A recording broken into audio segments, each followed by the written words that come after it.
إن الحمد لله نحمده ونستعينه ونستغفره ونعوذ بالله من شرور أنفسنا ومن سيئات أعمالنا. من يهده الله فهو المهتدي ومن يضلل فلا هادي له. وأشهد أن لا إله إلا الله وحده لا شريك له وأشهد أن محمدا عبده ورسوله صلوات ربي وسلامه عليه وعلى آله وأصحابه ومن تبع مسلكه إلى يوم الدين. أما بعد. أقبل فún سبحانه وتعالى àtọ́ ìkẹ́ àti ìgẹ̀ fún Ànábì Muhammad sallallahu alayhi wa sallam. Ìkẹ́ àtọ̀lọ́ Ọlọ́run tí a tọ́ kán mọ́ lórí Ànábì nìkan, kán bá wọn ará ilé rẹ̀, kán bá wọn sàhábà rẹ̀ àti gbogbo àwọn tó ń tọ ojú Ànábì Muhammad sallallahu alayhi wa sallam títí ọjọ́ al-qiyamah.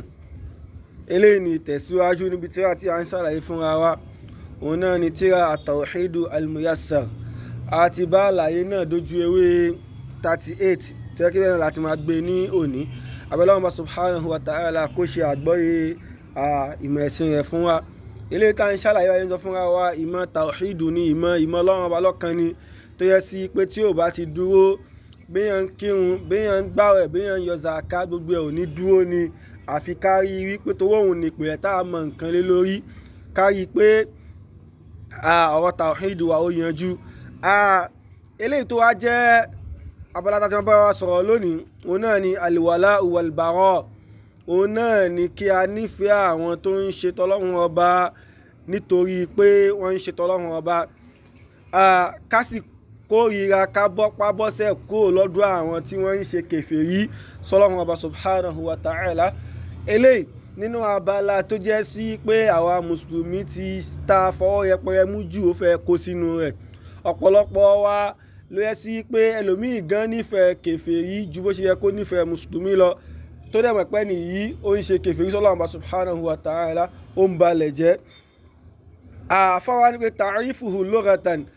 nínú èdè tàbá ní pé àwọn nǹkan tá a dárúkọ al-wala'u nínú èdè, òun náà ni al-mahabba, òun náà ni kí èèyàn nífẹ̀ẹ́ nǹkan. Àwọn ní al-bara'u lughatan, ẹ̀wà rí ká bọ́ pábọ́sẹ̀ kúrò nínú èdè, òun náà ni qata'a, kéèyàn gé nǹkan. Àfáwa ní pé ta'rifu istilahan, tó yẹ sí pé òun náà ló kàn wá, òun náà ni kí wọ́n gbà lérò pẹ̀lú rẹ̀ nínú lọ́dọ̀ àwọn àfá oní àlàyé. Àwọn ní pé al-wala'u ìtumọ̀ rẹ̀ òun náà ni pé mahabbatul muslimin, kéèyàn nífẹ̀ẹ́ àwọn mùsùlùmí, wa nusratuhum, ká sì máa ràn wọ́n lọ́wọ́, wa ikramuhum, ká máa pọ́n wọn lé, wa ihtiramuhum, ká sì máa fún wọn ní ká máa bàbàrà wọn, wal qurbu minhum, ká sì máa súnmọ́ wọn. Àfọwọ́ ní pé al-bara'u nínú ọ̀dọ̀ àwọn afá alálàyé, a ní bughdul kafirin, òun náà ni kí èèyàn kórìíra àwọn kèfèrí, wal bu'du anhum, ká sì gbìyànjú láti jìnnà sí wọn, wa tarku munasaratihim, ká sì gbìyànjú láti lè máa gbìyànjú àti kíni o, àti kí a fi mímọ ràn wọ́n lọ́wọ́ ká fi sílẹ̀. Eléyìí a rí wípé nǹkan méjèèjì yìí, nǹkan tó yẹ sí pé dìdáàní ni àwọn nǹkan wọ̀nyí, nǹkan yìí ó ń takora wọn ni. Eléyìí òun ní ká nífẹ̀ẹ́ àwọn mùsùlùmí, eléyìí sì ń sọ wípé káyé kí ni ọ̀ká kórìíra àwọn tí ó bá kí ń ṣe tí wọ́n bá nígbàgbọ́ tó wọ́n ń ṣe kèfèrí sọ́lọ́run subhanahu wa ta'ala. Afáwa ní pé ahamiyatul wala'i wal bara, afáwa ní pé àpàtàkì al-wala'u wal bara tá à ń sọ fúnra wa yìí, pọ̀pọ̀lọpọ̀ wa àkíyèsí mọ́ nínú ẹ̀sìn wa yìí. wọ́n nípa alákọ̀ọ́kọ́ ń bẹ̀, òun náà ni pé min usulil aqidatil islamiyya, òun náà ni pé ọ̀rọ̀ al-wala'u tá à ń sọ fúnra wa yìí, ó wà nínú àwọn ìpìlẹ̀ àdìọ́kàn ti mùsùlùmí, àdìọ́kàn ìsìláàmù, ó wà ń bẹ̀ pé ká nífẹ̀ẹ́ àwọn tó ń ṣe tọ́lọ́run ọba subhanahu wa ta'ala, tó yẹ pé ń ṣe tọ́lọ́run ọba subhanahu wa ta'ala, ká sì kórìíra àwọn tí wọ́n ń kọ̀ tọ́lọ́run ọba subhanahu wa ta'ala látàrí kí wọ́n ṣe kí ni pé wọ́n ń kọ̀ ti Ọlọ́run ọba subhanahu wa ta'ala. Ẹlẹ́ẹ̀kejì ń bẹ̀, òun náà ni awsaqu al-iman, òun náà ni wípé al-wala'u wal-bara yìí nínú èyí tó fi ń lágbára jù nínú àwọn ọ̀rọ̀ ìmánì, ó jẹ́ ọ̀gá nínú àwọn ọ̀rọ̀ ìgbàgbọ́. Ẹlẹ́ẹ̀kẹta nínú àǹfààní nínú àwọn tó máa tó wá pé kí ní yóò pàtàkì púpọ̀, annahu min millati Ibrahim alayhi salam, òun náà ni wípé ó wà nínú ojú ọ̀nà ànábì wa Ibrahim tó ń ṣe àbágbàgbọ́ alayhi salatu wa salam. bẹ́ẹ̀ náà wa millatu Muhammad sallallahu alayhi wa sallam ó sì ń bẹ nínú àwọn ojú ọ̀nà Ànábì Muhammad sallallahu alayhi wa sallam. Eléyìí túmọ̀ sí pé àwọn tá la fẹ́ jọ náà ní kájọ Ànábì Ibrahim kájọ Ànábì Muhammad sallallahu alayhi wa sallam kálíbà jẹ́ ní tí ó là. Aqsamul muwalat wọ́n wá ní pé àwọn ìpín tí muwalat ní wọ́n ní ẹlẹ́ẹ̀kọ́kọ́ wọ́n ló ní ìpín méjì. ẹlẹ́ẹ̀kọ́kọ́ òun náà ni tawalli, ẹlẹ́ẹ̀kejì òun náà ni muwalat. àwọn ní kí àtàwálí taari yìí wà fi masail ó ní àwọn ọ̀rọ̀ nínú.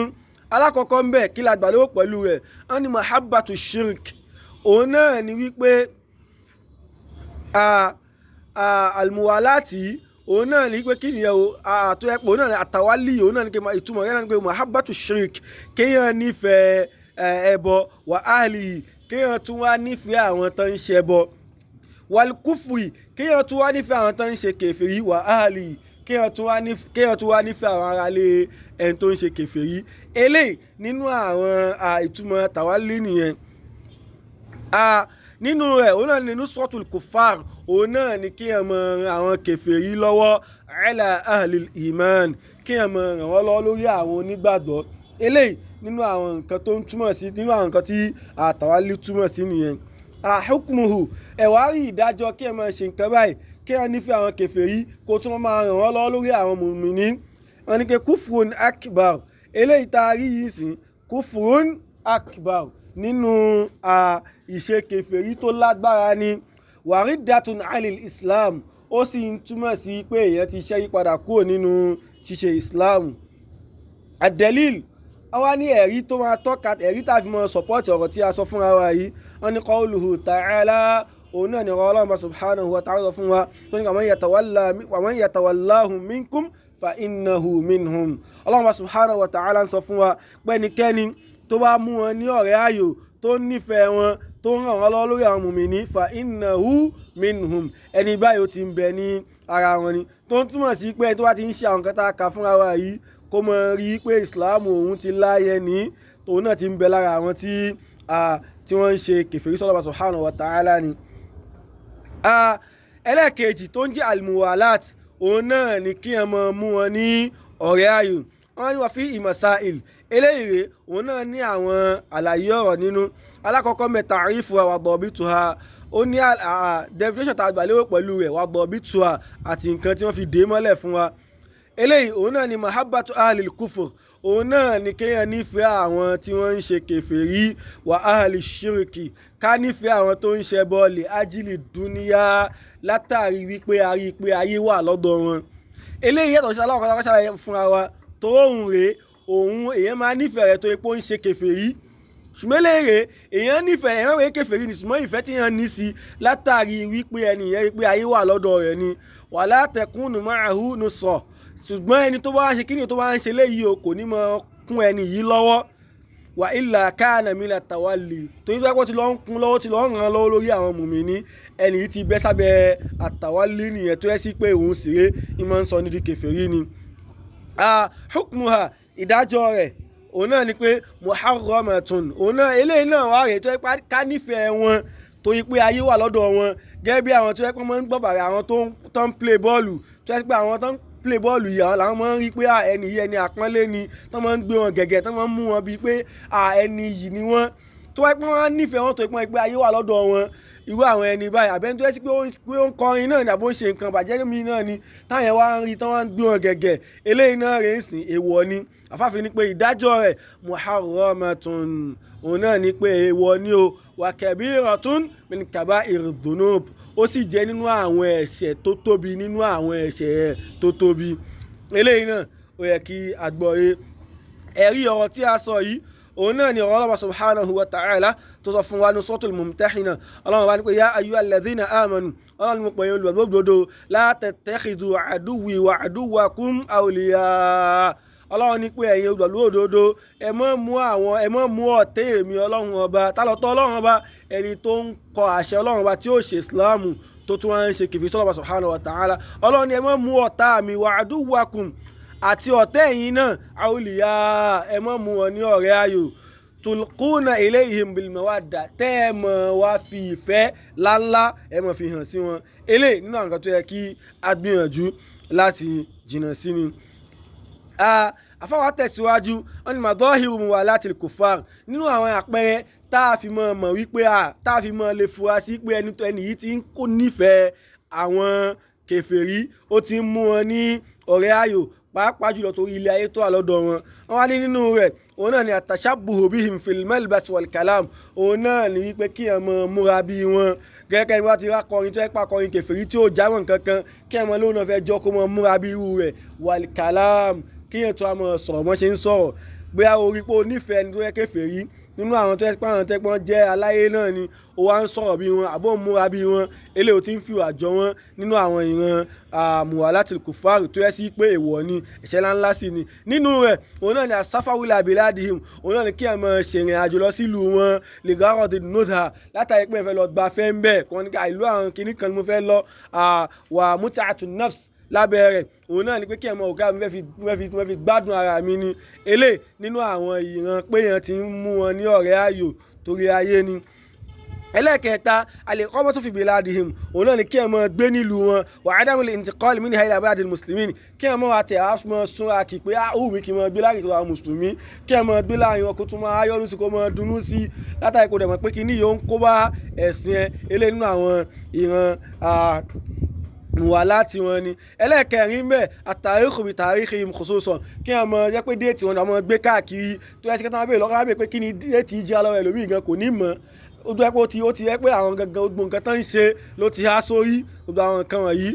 tó dẹ̀ sí kíní yìí ń tọ́ka sí ọdún wọn ni gẹ́gẹ́ tó yẹ pé ó ti há 25 Christmas sínú pé ó fẹ́ ṣe wọ́n bá wọn ṣọdún àbẹ́ tó yẹ pé ó ti há àwọn ọdún wọn mí tó yẹ pé ó náà kó sí Easter ní àbí kankan kọ́ yẹ pé ó náà ló wá ń gbé sórí káàkiri eléyìí náà mú wá láti wọn ni. ẹlẹ́karùn-ún òun náà ni musharakatun fi a'yadihim òun náà ni kí ẹ mọ bá wọn ṣàwọn ọdún wọn aw musa'adatuhum fi iqamatiha àbí kí ẹ mọ ràn wọ́n lọ́wọ́ lórí bọ́dún yà ṣe é ṣe eléyìí nínú àwọn ìran pé èèyàn ti ní mú wà láti rẹ́ pé kìíní ìsíre nínú àwọn ìran nǹkan tí ó da tó jẹ́ sí pé èèwọ̀ ni kí mùsùlùmí máa ṣe. ẹlẹ́ẹ̀kẹfà tó jẹ́ ìparí òun náà ni àtàsámí bí asma'ihim òun náà ni kí ẹ máa jẹ́ orúkọ wọn kó ẹ sí pé orúkọ wọn ni wọ́n fẹ́ máa jẹ́ ẹlòmíwẹ̀ ó máa orúkọ sọ̀hábà kò ní jẹ́ orúkọ sọ̀hábà lẹ̀ kò ní jẹ́ orúkọ àwọn ànábì ọlọ́run bá kò ní jẹ́ orúkọ àwọn jìbìrì ojú àwọn màláíkà kò ní jẹ́ àmọ́ lórúkọ àwọn kèfèrí kan pẹ̀lú ayẹyẹ nìkan láìpẹ́ tó kún kan mọ́ sọmọ wọn ní bàúbàlì eléyìí tó yẹ kí kò mẹ́ni tó kò ẹni kò ṣe mùsùlùmí alákọ̀ọ́kọ́ nìyẹn àwọn àfáà ló tún wá ní kágbóhùn sọ lórúkọ kèfèrí tó ń jẹ́ bàúbàlì eléyìí nínú àwọn nǹkan yìí náà kan tó yẹ kí á gbìyànjú láti jìnnà sí ni àbí ń ṣàlàyé fún wa pé ọ̀rọ̀ tàwhídù ọ̀rọ̀ ìmọ̀ Ọlọ́run subhanahu wa ta'ala lọ́kan nǹkan tó yẹ pàtàkì ni Ọlọ́run subhanahu wa ta'ala kó ṣe àgbọ́yé ẹ̀sìn rẹ̀ fún wa àádánù dúró síbẹ̀ subhanahu wa pẹ̀lú ògo Ọlọ́run bá a tún mọ̀ tẹ̀síwájú ní ọjọ́ mi ọjọ́ rẹ̀ subhanaka allahumma bihamdik ashhadu an la ilaha illa ant astaghfiruka wa atubu ilayk wassalamu alaikum wa rahmatullahi wa barakatuh.